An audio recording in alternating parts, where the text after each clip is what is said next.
There's a huge twist to the story concerning the West Indies Bill. It wasn't conscience that caused the dramatic intervention on the West Indies legislation. Throughout these videos, two things have puzzled me. First, how and why royal prerogative came to be used to impose its will on Parliament. The second, why Jamaica was the first island to get its independence.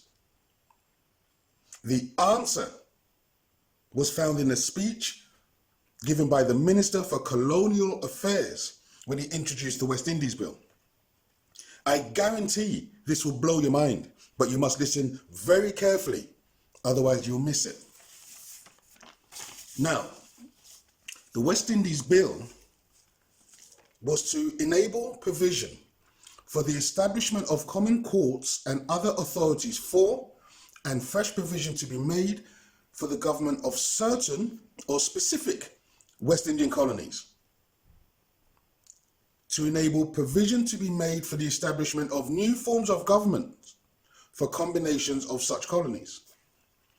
So the first part of the bill is to make provision for self-governance for specific West Indian colonies. The second part is for a territorial union similar to the West Indies Federation that was constituted in 1958.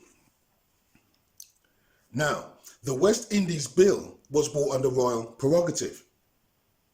And the minister, on introducing the bill, said this, listen carefully.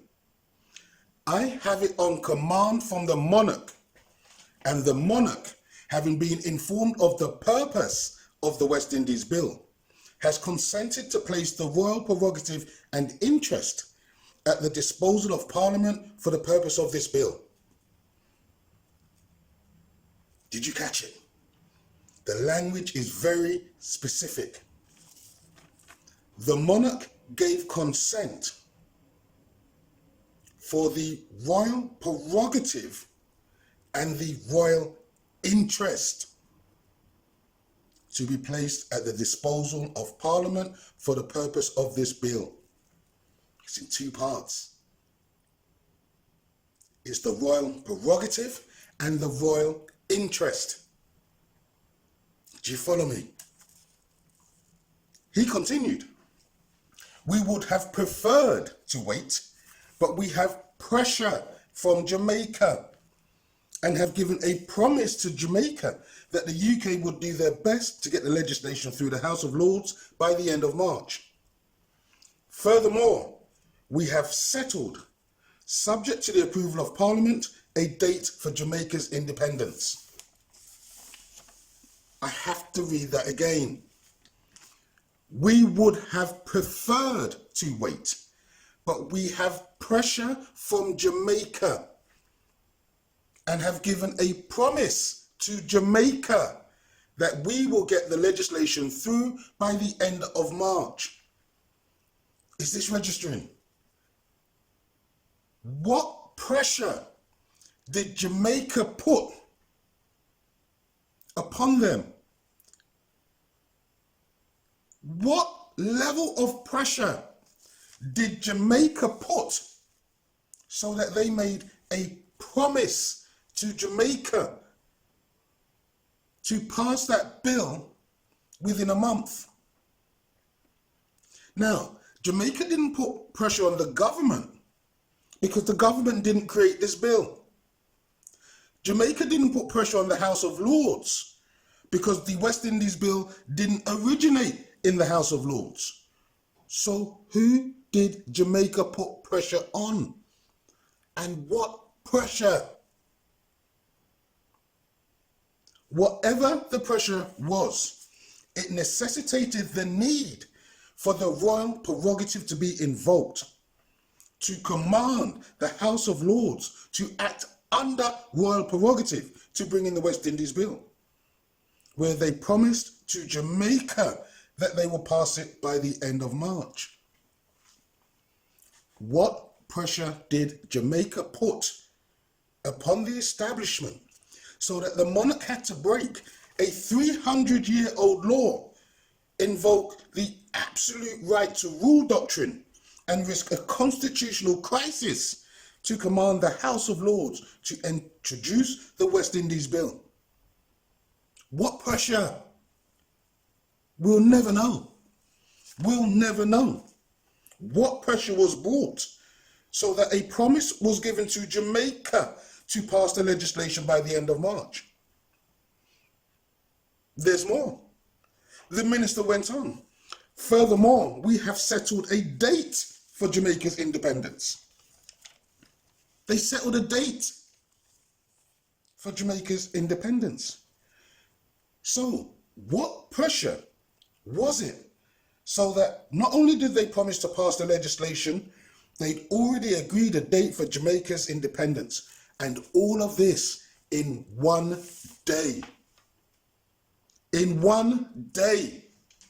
Something happened between the evening of the 28th of February, when the Commonwealth Immigrant Bill came up to the House of Lords, and the 1st of March.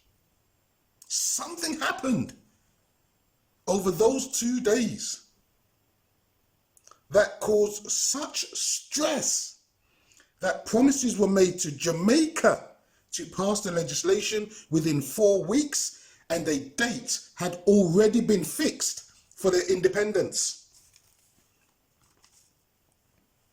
You follow me?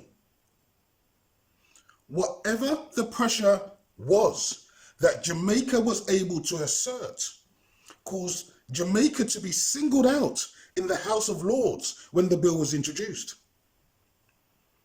Note the text of the bill. Provisions to be made for the government of specific West Indian colonies. Not all of them, specific ones. And as a matter of fact, Jamaica was the first to get its independence in 1962. We will never know what it was, but whatever it was, it compelled the monarch to invoke the royal prerogative to impose its will on Parliament. It took the government 5 sitting days to pass the Commonwealth Immigrant Bill. It took the House of Lords 4 days to pass the West Indies Bill. 4 days. And it was completed in the House of Lords by the 19th of March.